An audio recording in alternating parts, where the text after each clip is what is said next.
All right, well, we have to go the other side of this one here.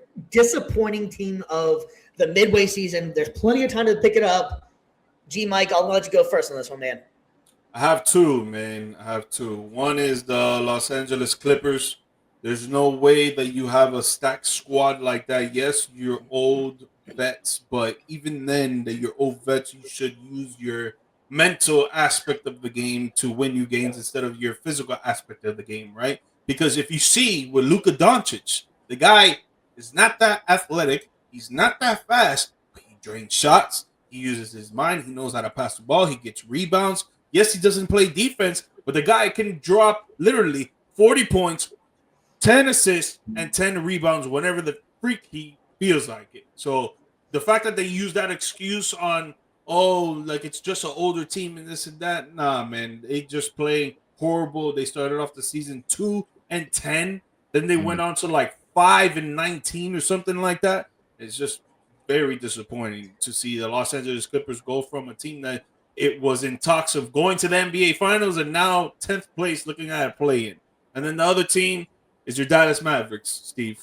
The fact that they traded away Anthony Davis, the fact that Kyrie Irving is not playing right now, obviously that's not his control. It's more of an injury. But the way that they've been playing cohesive as a unit, the start of the beginning of the season was very bad. Now they're picking it up a little bit for sure, but because of Cooper Flag, a rookie, everybody else around them not really doing that much. And it's like, yeah, you got Chris Middleton in the trade. You still got Klay Thompson coming off the bench. You still got Derek Lively that he's injured. You got Kyrie that they're injured for sure. But I felt like you guys should have been playing a little bit better than what you've been playing right now. I thought you guys were going to be like 8th, 7th seed right now instead of all the way at the bottom of 12 or 13.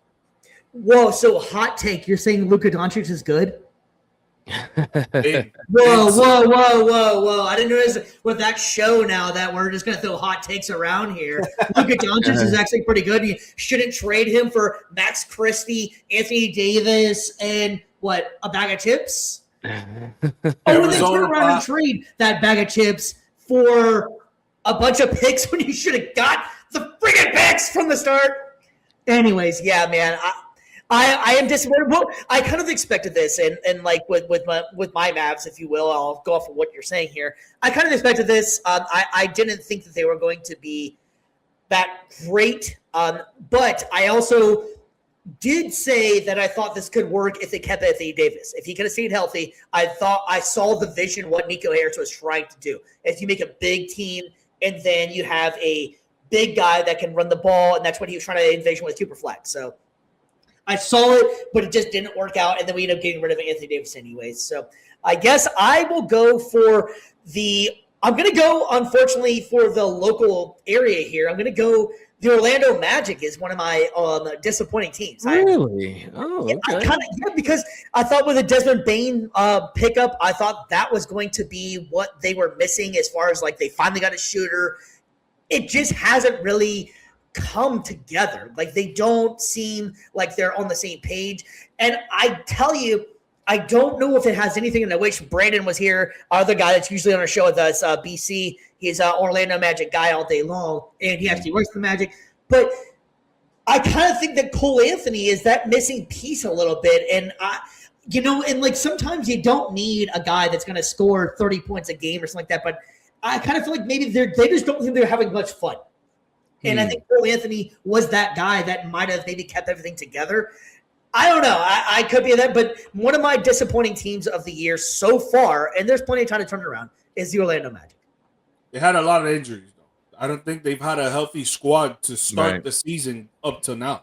Like, even now, they don't have going off of what they did last year and, like, just I don't know. They borderline might even make the playoffs at this point. You know, they're fighting for that playoff spot. Like, I thought this year was going to be the year that Orlando finally, after that Desmond Bane trade, I thought that this would be the year that they're in like the 3rd seed or the 2nd seed kind of thing. Like I thought they'd make that leap, and now they're just typical Orlando again. That they're just mid-level. Yeah. I think the Magic. I'm a huge fan of Paolo. We compared him to Blake Griffin in season 1, and we just compared Wagner Franz Wagner to Tom Chambers a couple weeks ago. So I know their stories like pretty well. As far as Orlando, they're not my most disappointing team, but to just piggyback on what you're saying, the injuries, and then I think when it comes to cohesion and getting back to that chemistry they had when they had the playoff run and lost to the Cavs 2 years ago. That was a great game 7, by the way. Yeah. I think they'll be able to recover. I think they're going to make a run. How deep they go in the playoffs, that remains to be seen. But I now get to vent to you guys. I'm a Sixers fan. Oh, So you know where I'm going with this. You know where I'm going with this. Put you on the spot here. You're on the big screen. Look, man. When they traded Jared McCain, and I like Jared McCain a lot, that was it for me. I made a promise. I will not watch the 76ers, my home team, until either they make the Eastern Conference Finals or Josh Harris is no longer the owner of the 76ers. Here's why. They traded a first-round pick who, he got injured, but, I mean, look at what he's doing in OKC in limited minutes, right? The Sixers are in win-now mode, right? So if you're in win-now mode, why get rid of depth, a really solid player from Duke, that stands for something, and not get another player in return?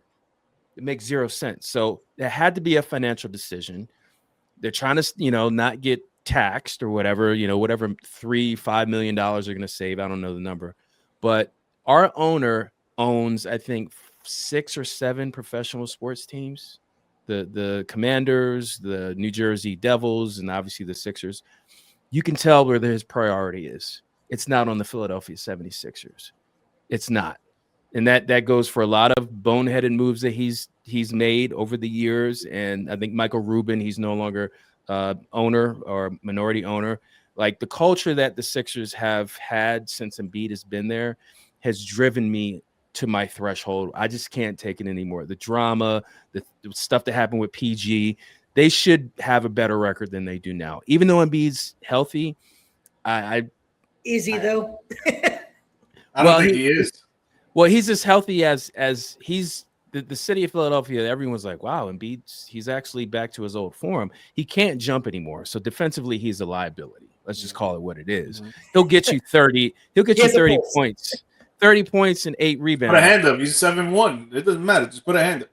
No, I watched until recently. I've watched every Sixers game. He cannot jump defensively. So you're still in the boycott.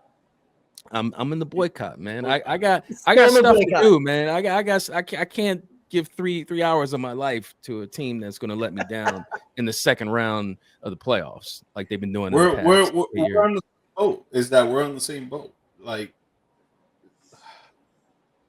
wait, who's your squad? Miami Heat.